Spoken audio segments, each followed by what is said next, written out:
گھر بنایا بڑا خوبصورت محل بنایا. دنیا میں سب سے بڑا محل بنایا تھا ایران کے بادشاہ خسرو پرویز. آپ لوگ تو آج کل اسکوائر فٹ سے ناپتے ہو، تو میں آپ کو اس کی چوڑائی لمبائی بتا رہا ہوں. 40,000 پلر پر اس کی چھت کھڑی تھی. اب اسکوائر فٹ آپ گنو حساب کتاب. یہ جو انجینئر ہیں اب یہ گنے کہ 40,000 پلر پر اس نے وہ چھت کھڑی کی تھی. تو صرف ایک گنبد میں 1,000 سونے کے فانوس لٹکے ہوئے. تو اس نے اپنی طرف سے آئیڈیل ہوم بنایا اور اس میں 10 سال بھی نہ رہ سکا کہ روم نے حملہ کیا اور ایرانیوں کو شکست ہوئی اور انہوں نے اس گھر کو آگ لگا دی. وہ شہر ہی مٹ گیا دست گرد، ایک گینٹ باقی نہ بچی. اور مسلمانوں میں ایک نادان بادشاہ نے جو اسلامی تاریخ میں جو سب سے بڑا گھر بنا ہے وہ اسپین کا بادشاہ تھا عبد الرحمن الناصر. اس نے 300 ہجری میں ایک محل کی بنیاد رکھی تھی. وہ 4,316 پلر پر تھا. اور آپ کے گھروں میں سوئمنگ پول کا یاد ہو گھر مرغی خانے ہیں تو جہاں بڑے بڑے کاروبار پاکستان میں وہاں سوئمنگ پول بناتے ہیں تو مالدار لوگ سوئمنگ پول بناتے ہیں. تو اس نے کیا بنائے تھے؟ پارے کے پول بنائے. تو رات کو جب چاند کی چاندنی اس پر پڑتی تھی تو اس کی جو ریفلیکشن تھی وہ تمہاری اس بجلی سے زیادہ روشنی مہیا کرتے تھے. اور پھر خدام مقرر تھے اس کو ہلاتے تھے تو اس کے ہل اوپر سے سورج کی چمک پڑتی تھی اور وہ ہلتا تھا تو اس کی شعائیں ہلتی تھیں تو سارا محل ایسے جھومتا ہوا نظر آتا کہ پورا محل جھوم رہا. اس محل کی عمر تھی 50 سال. 50 سال کے بعد اشبیلیہ والوں نے حملہ کیا اور اس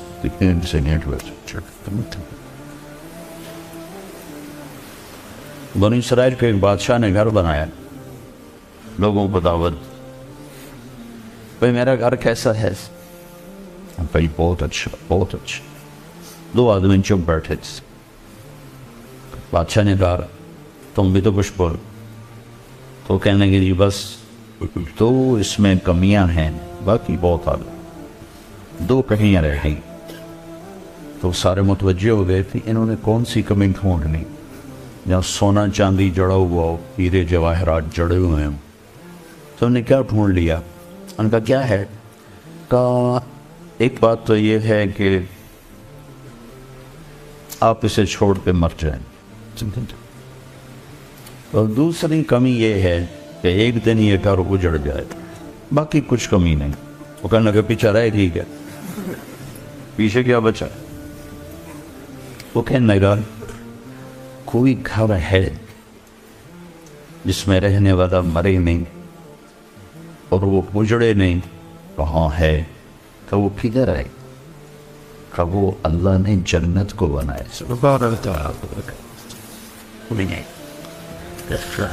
تو اس کو ہم آئیڈیل بنا بھی لیں اپنی عقل سے تو بن نہیں سکتا. اپنی عقل سے تو بن نہیں سکتا. اگر فرض کرو بنا لیں تو بنتے بنتے شام کو چھٹی ہوگی. ہاں جس کو آپ کہتے ہیں فیوچر 40 سال تو اس کو ڈھونڈنے میں لگ جاتے. 40 سال کے بعد پیچھے بیماریاں ہوتی ہیں اور آفت.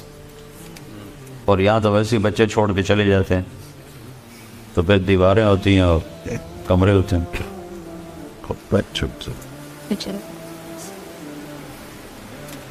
تو آئیڈیل ہوم اللہ نے جنت کو بنایا ہے. یہ دنیا اللہ نے جس دن بنائی تھی نا، جس دن آج سے کوئی 25 ارب سال پہلے، اس کے بعد اس پر اللہ نے ایک دفعہ بھی پینٹ نہیں کیا، کوئی اس کی ڈیکوریشن نہیں کی، ایک دفعہ بھی اس کے حسن و جمال میں کوئی زیادتی نہیں کی. جس دن 25 ارب سال پہلے جیسے بنی تھی ویسے ہی ہے. ہاں اس کو مینٹین کرنے کے لیے اسباب بنا لی, اور اس کو بنائے مٹی سے, پتھر سے, اور 50 کلومیٹر, یہ 50 کلومیٹر مٹی, ریت, پتھر, معدنیات ہیں, اور 50 کلومیٹر کے بعد اندر آگ ہے, آگ ہی آگ. ہم آگ کے گیند پر بیٹھے ہوئے.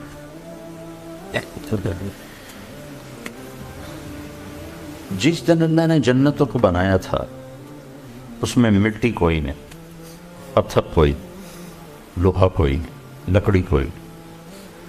جنت کا سب سے جو ہلکا میٹیریل ہے وہ سونا اور چاندی, یہ اس کا ہلکا میٹیریل, اور موتی اور یاقوت اور زمرد یہ اس کا ہلکا میٹیریل. اور اس میں جو درخت ہیں وہ لکڑی کے نہیں, درخت سونے اور چاندی سے ہی بنائے, ان کی ڈالیاں ٹہنیاں. ایک نے پوچھا وہ سونے چاندی سے پھل کیسے نکلے گا؟ تو آپ نے کہا لکڑی سے پھل کیسے نکل رہا ہے؟ لکڑی سے پھل کیسے نکل رہا ہے؟ لکڑی اور پھل کا کیا تعلق؟ اس میں سے کیسے پھل نکل رہا؟ تو جو رب لکڑی سے نکالتا ہے وہ سونے سے نکال دے. کرنا تو اس نے تو اس نے جو اس کو بنایا ہے.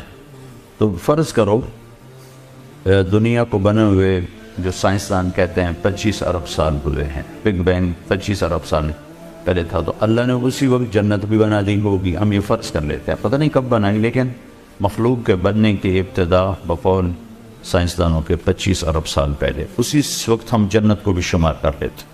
اللہ نے اس وقت جنت بھی بنا دی, جہنم بھی بنا دی. جس دن جہنم کو بنایا اس دن سے لے کر آج تک روز اس کو بھڑکاتا ہے. جس دن جنت کو بنایا اللہ تعالیٰ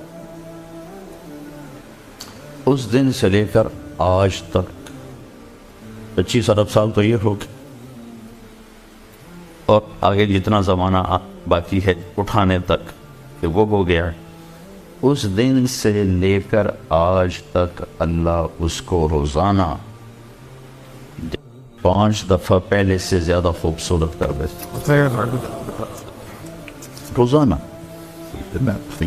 ہر حتیٰ کہ ایک پتا ہے نا, جو درخت کا ایک پتا, وہ بھی کل سے آج 5 گنا زیادہ خوبصورت ہو جاتا. جو ایک جنت کی لڑکی بنائی ہے, یہاں جی کیوں بھر جاتا ہے, حسین سے حسین شکل ہو, منظر ہو, گھر ہو, دل کیوں اچاٹ ہو جاتا کہ اس کا حسن رکا ہوا ہے, آگے نہیں جا رہا. تو 1-2 ہفتے, 1-2 سال, 1-2 دہائیاں کر دل اچاٹ ہو جاتا.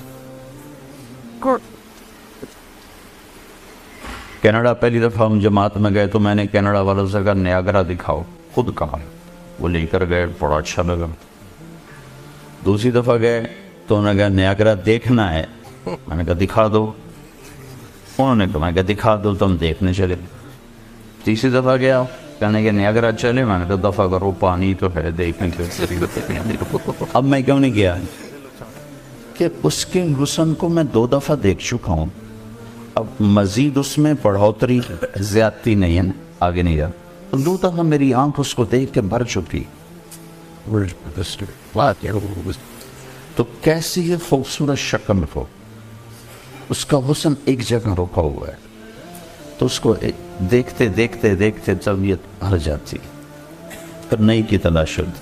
اس لیے تو آپ دیکھو نا, انسان نے جو ترقی کی اسی مزاج کی وجہ سے کی. 1940 کی گاڑیاں کیسی تھیں اور 2012 کی گاڑیاں کیسی. تو جنت میں کیا ہوگا, ہر شے, تم اپنی بیوی کو دیکھو گے تو ایک نظر پر جو اس کا حسن ہوگا نا, جب دوسری دفعہ دیکھو گے تو اس سے وہ 70 گنا زیادہ خوبصورت ہو چکا, تو تمہاری کشش اور بڑھ جائے گی. پھر جب تیسری دفعہ دیکھو گے کیوں کر کے ایسے کرتے ہیں, 1 سیکنڈ اگر اس رب کا قربان, انہوں نے کہا زنا نہ کرو, زنا نہ کرو, نکاح کرو. میں نے تمہارے لیے ایسی لڑکیاں تیار کر کے رکھی ہیں یہ دیکھو گے تو 40 سال دیکھنے کا نشہ نہیں اترے گا. پہلی نظر دیکھے گا جنت کی لڑکی کو تو میرے رب کی عزت کی قسم 40 برس ایسے دیکھتا رہے, آنکھ ایسے بند نہیں کر سکتے, دائیں بائیں نہیں دیکھ سکتے. یہ کس لیے کہ ہر پل میں سیکنڈ میں اس کا حسن اوپر جا رہا اوپر, تو ہر دفعہ پہلے سے زیادہ. اور وہ جب تمہیں دیکھے گی تو تم اس کی نظروں میں ہر نظر میں پہلے سے 70 گنا زیادہ خوبصورت ہو جاؤ. تو وہ تمہیں دیکھ کے اس کا دل نہیں بھرے گا اور اسے دیکھ کے تمہارا دل نہیں بھرے گا. اس کی جوانی بڑھتی جا رہی, تمہاری جوانی بڑھتی جا رہی. تو تم اسی سے اندازہ لگا لو کہ کیا حسن ہو گیا. یوسف علیہ السلام اللہ کی مخلوق ہے. اور میرے نبی نے کہا اللہ نے ساری دنیا کو حسن دیا, ساری دنیا. اور ابھی آنے والے لوگ ابھی باقی ہیں, مرد عورت کالے گورے اس میں شامل ہیں. 1/2 ہاف, باقی پورا ہاف اللہ نے اکیلے یوسف کو دی. تو کیا شاہکار تھے. تو وہ ایسے رہتے تھے, نقاب رکھتے تھے, فتنے نہ پڑ جاتے. تو یہ میرے رب کی قدرت کا ایک ادنا سا کرشمہ ہے. تو جنت میں اب کیا ہونے والا ہے؟ اللہ اپنے نور میں سے چہرے پر نور ڈالے گا. جو میک اپ ہوگا نا مرد عورت کا, وہ میک اپ کیا ہوگا؟ اللہ اپنا نور اس کے چہرے پر ڈالے. یہ سورج اللہ کی روشنی کا ادنا سا اندرا سے ہم اس کو دیکھ نہیں سکتے, ڈالے گا. تو پھر چونکہ اللہ کی ذات سے نکلا ہوا وہ حسن ہے, تو پھر وہ بڑھتا ہی جائے گا. عورت کے لیے مرد کا, مرد کے لیے عورت. تو آئیڈیل ہوم اللہ نے آگے بنایا ہے.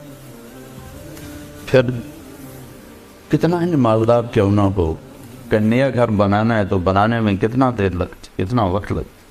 نیا گھر بناؤ بھائی, اس سے ہمارا دل بھر گیا ہے, نیا بناؤ. 1-2 سال تو چلے گا, 3 سال تو چلے گا.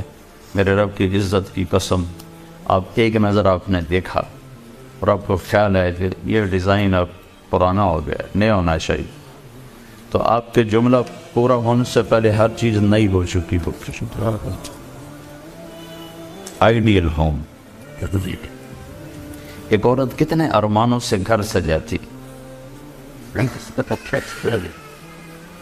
لیکن میں نے کروڑ پتیوں کی بیویوں پہ فون سنے ہچکیاں لے کر روتے ہوئے کہ ہمارے خاوند کا رویہ ٹھیک نہیں, گھر کو آگ لگا.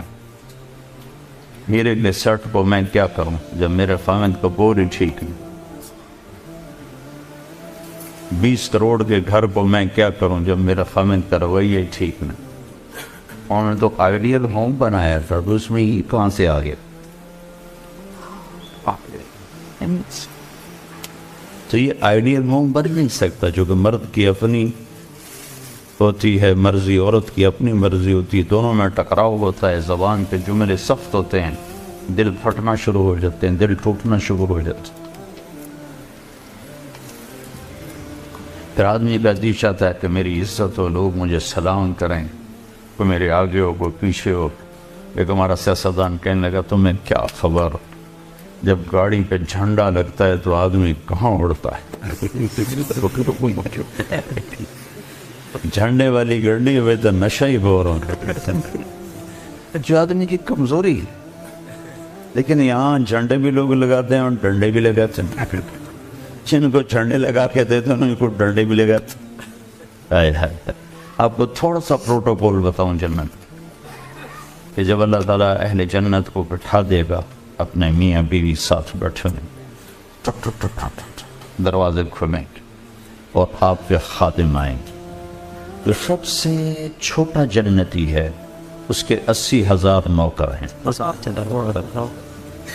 تو باقیوں کا اندازہ لگاؤ کتنے ہوں گے. سب سے چھوٹے پہ 80,000, اور وہ سب سے آخر میں جہنم سے نکل کر جنت میں آئے بڑی دیر جہنم کی سزا بھگت کے میرے نبی پہ قربان جاؤں، کیا نظر کیا علم ہے. آپ نے کہا میں اپنی آنکھوں سے دیکھ رہا ہوں اس کو جہنم سے نکلتے ہوئے.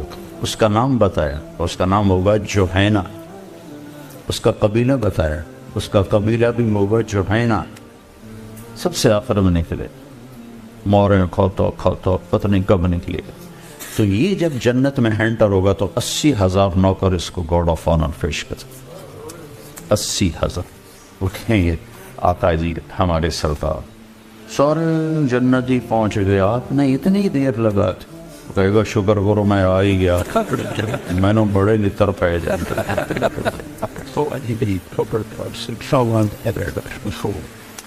تو یہ سب سے چھوٹا پروٹوکول ہے. تو لاکھوں کروڑوں خدام آ کر سلام کریں گے تو اب ہوا میں اڑتا اپنے آپ کو محسوس کریں. یہ عزت، آدمی پیسے سے زیادہ عزت کا طلبگار ہوتا. عزت نفس ہر ایک کو محبوب. ایک آپ اپنے گھر کا واقعہ سنا. جب یہ ٹریکٹر کا دور نہیں تھا، 59 میں ہمارے والد صاحب سب سے پہلے ٹریکٹر لے کر آئے تھے اس پورے ہمارے علاقے میں. اس سے پہلے بیل ہوتے تھے. عزت نفس پہ یاد آ کہ عزت نفس مال سے بھی زیادہ محبوب ہوتی. ایک ہمارے بیل نے چارہ کھانا چھوڑ دیا، ٹھیک ٹھاک بیل. تو ہمارے والد صاحب نے ڈاکٹر بلوایا، اس نے وہ ٹیکہ ویکہ لگایا، لیکن اس نے پھر بھی نہیں کھایا. تو ایک ہماری برادری کا دیسی حکیم تھا، اس کے پاس اس زمانے میں راستے ہوتے نہیں تھے. تو والد صاحب نے گھوڑے پر نوکر کو بھیجا جو اس کو اٹھا کے لائے. اس نے بیل کو دیکھا، کہنے کا میاں صاحب اس کو پٹھے کون ڈالتا ہے چارہ؟ کہا جی یہ ہے ہمارا کسائی، دتو کسائی. اللہ دیتا نام تھا دتو. کیا کہتے ہیں دتو کسائی. بولے اس کو بیل کے آگے بٹھایا اور جوتا اتارا اور 5 جوتے اس کے سر میں مارے. پھر کہنے کا اب چارہ ڈالو. جب چارہ ڈالا تو وہ بیل کھانے لگا. یہ میرے گھر کا واقعہ ہے، سنا ہے.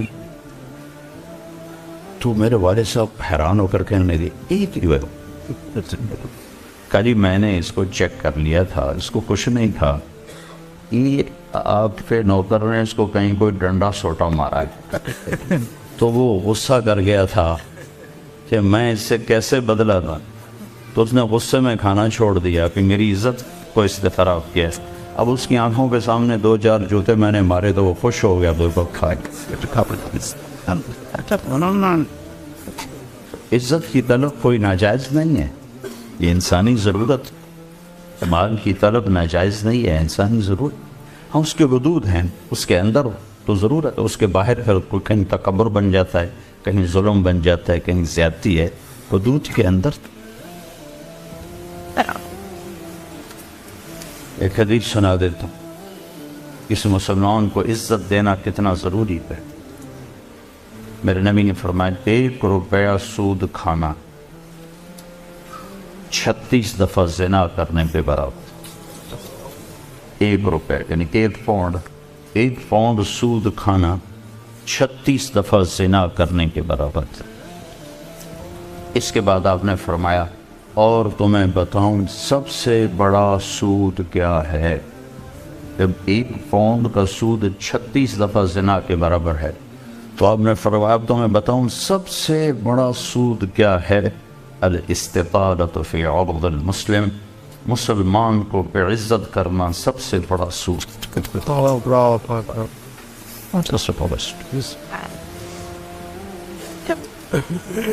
تو نوکر آپ کو پروٹوکول دیں گے، خوشی ہوگی، جنت سے پڑھ کے خوشی ہو. تو نوکر چلے جائیں گے، پھر اللہ کا اشارہ ہوگا، ٹک ٹک ٹک ٹک ٹک ٹک ٹک دروازے کھلیں گے تو فرشتے آئیں گے. والملائکۃ یدخلون علیہم من کل باب. اب یہ کروڑوں کی تعداد میں آئیں گے، کہیں گے سلام علیکم سلام علیکم سلام علیکم. چاروں طرف سے جب سلام ٹھوکیں گے کہیں گے بھائی تم نورانی مخلوق ہمیں سلام کیوں کر رہے؟ کہیں گے بما صبر. وہ جو آپ نے لندن میں صبر کی زندگی گزاری، یہ اس کے بدلے میں ہمیں اللہ نے راجہ و سلام غفلت کے دیس میں آپ نے بیدار ہو کے زندگی گزاری، اندھیر نگری میں آپ نے اللہ کو سامنے رکھ کے زندگی گزاری، جب چاروں طرف شراب اور زنا عام تھا آپ نے اللہ سے ڈر کے زندگی گزاری۔ سلام سلام سلام، تو فرشتوں پہ سلام ان کو ہوا میں اڑا دیتا۔ یہ میں پہلے دوبارہ کہہ رہا ہوں کہ عزت نفس، عزت کی طلب بہت بڑی طلب ہوتی، مال سے بھی زیادہ، ڈگریوں سے بھی زیادہ۔ تو فرشتوں کا سلام انہیں ہوا میں اڑا، فرشتے ابھی وہ اس سلام کا مزہ لے رہے ہوں گے کہ فرشتوں نے سلام، اور آئیڈیل ہوں بتا دوں، آئیڈیل تو ایک دم میرے رب کا عرش ایسے کھلے گا،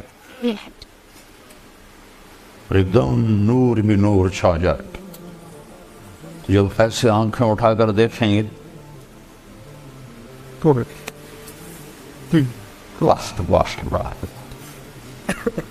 اللہ سامنے ہوتا اور اللہ کہے گا سلام قول من رب الرحیم، اب تمہارا رب بھی تمہیں سلام پیش کرتا اور پروٹوکول کی آخری حد، تمہارا رب تمہیں سلام پیش کرتا، سلامان قولا من رب الرحیم، رب رحیم، اے میرے بندو، اے میری بندیو جنہوں نے دنیا میں مجھ سے ڈر کے زندگی گزاری، میں تمہارا رب تمہیں سلام پیش کرتا ہوں اور تمہیں مرحبا کہتا ہوں، تمہیں ویلکم کرتا ہوں۔ پھر میرے نبی نے فرمایا اللہ ہر ایک کا نام لے کر حال پوچھے، ہر مرد عورت کا نام لے گا، نام لے کر گئے کیا حال ہے، ٹھیک ہے، کوئی تکلیف تو نہیں، کوئی حاجت تو نہیں، کوئی پریشانی تو تو جب یہ اللہ کو دیکھیں گے کہیں گے یا اللہ ہم تو تیری عبادت ہی نہ کر سکتے، ہمیں تو پتہ ہی نہیں تھا تو ایسے حسن و جمال والا ہے، کیا یہ ہو سکتا کہ ہم تو یہ ایک سجدہ کریں جیسے لندن میں کرتے تھے؟ یہ وہی کہہ سکیں گے جو نماز پڑھتے تھے، جو نہیں پڑھتے وہ کیسے کہہ سکیں گے؟ کیا یہ ہو سکتا ہے کہ ہم تم ایک سجدہ کریں جیسے دنیا میں کرتے تھے؟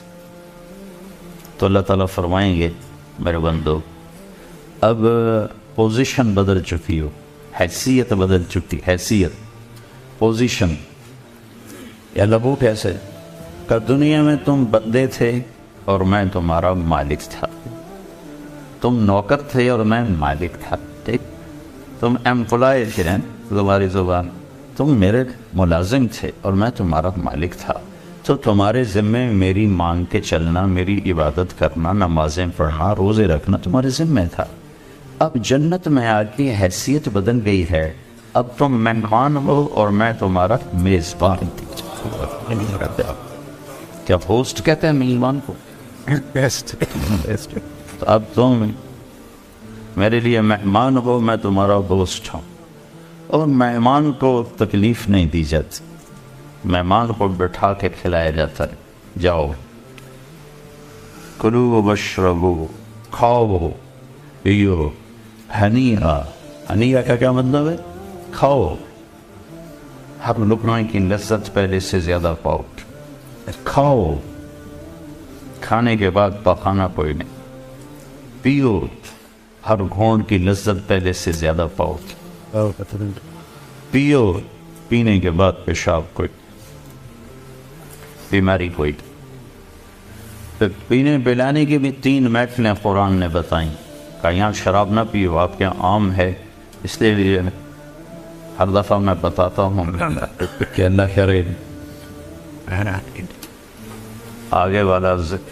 آگے والی سوچ دل دماغ پہ چھائی رہے کہ یہاں میرا رب ہر اس چیز سے روکتا ہے جو انسانی وقار کو ختم کرنے والی اور انسانیت پہ داغ، تو یہاں کہتا شراب نہ پی، آگے کیا ہوگا کہ وہاں تمہیں 3 مجلسیں دیکھنے کو ملیں گی، 3، ایک کون سی ہے؟ ان الابرار یشربون من کأس کان مزاجها کافورا، وہاں دیکھو گے نیک بندے بندیاں خود اپنے ہاتھوں سے ڈال کے پی رہے ہوں گے۔ یہ جنت کا سب سے چھوٹا درجہ ہے، کیسے ڈالیں گے۔ ایک درجہ اس سے اوپر ہے VIP، وہاں کیا ہے؟ وَيُسْقَوْنَ فِيهَا كَأْسًا كَانَ مِزَاجُهَا زَنْجَبِيلًا، وہاں ان کو خدام پلا رہے ہوں، سرونٹس، نوکر، فرشتے نوکر ڈال کے پیش کریں اور سامنے حاضر کریں، یہ ریچ۔ ایک VVIPs ہوگا، سب سے اوپر کا درجہ، وہاں کیا ہوگا؟ وہاں ہوگا وَسَقَاهُمْ رَبُّهُمْ شَرَابًا طَهُورًا، وہاں اللہ خود پلا رہا، اللہ خود پلا۔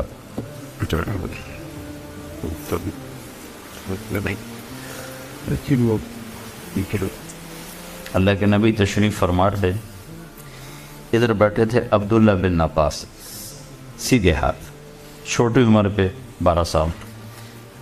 ادھر بیٹھے تھے خالد بن ولید، بڑے سردار سیف اللہ، تو آپ نے پانی پیا تو آپ کی عادت تھی، آپ جو ہے نا سیدھا ہاتھ سے شروع کرتے تھے ہر چیز میں، نا رائٹ سائڈ کو پسند کرتے، پہلے پاؤں، رائٹ پاؤں میں آپ اپنا جوتے میں اپنا پاؤں ڈالتے، کنگھی کرتے تھے تو پہلے رائٹ سائڈ سے کرتے تھے، پھر لیفٹ سائڈ سے کرتے، داڑھی میں پھر ادھر سے کرتے تھے، پھر ادھر سے کرتے۔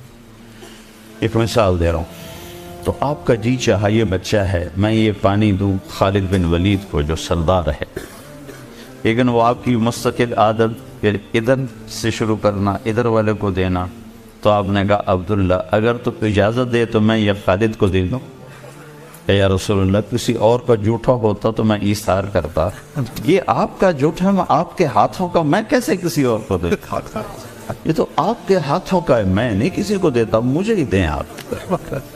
تو جب اللہ اپنے ہاتھوں سے دے گا تو کیا ہوگا؟ تو اللہ کے رسول کے ہاتھ کا دیو کی یہ خوشی ہو رہی، یا رسول اللہ میں نہیں آپ کے ہاتھ کا کسی اور کو دیں، میں ہی لوں گا۔ تو جب میرا رب اپنا ہاتھ آگے بڑھائے گا، میرا بندہ لے میرے ہاتھوں سے دے، میری بندی یہ حاضر ہے میرے ہاتھوں سے کمایا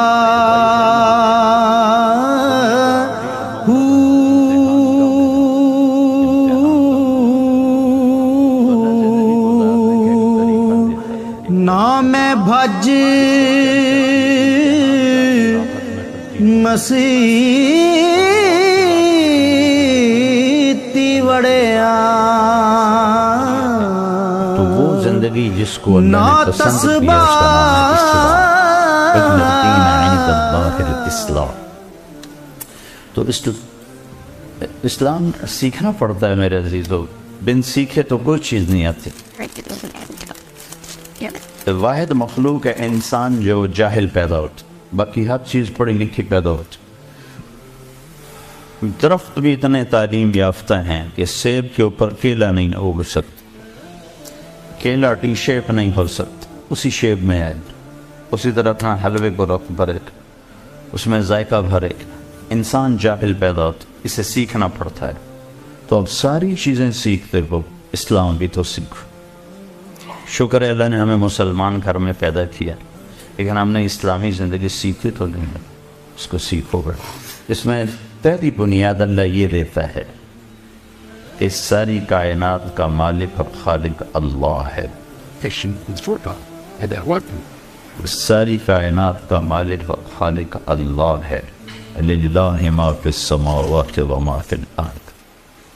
پھر دوسرا ذہن اللہ یہ دیتا ہے کہ یہاں وہ ہوتا ہے جو اللہ چاہتا ہے، وما تشاءون الا ان یشاء اللہ رب العالمین یفعل اللہ ما۔ پھر اللہ تعالیٰ یہ ذہن بناتا ہے کہ اللہ جو چاہے کر دے، اور تم اللہ کے بغیر کچھ نہیں کر سکتے۔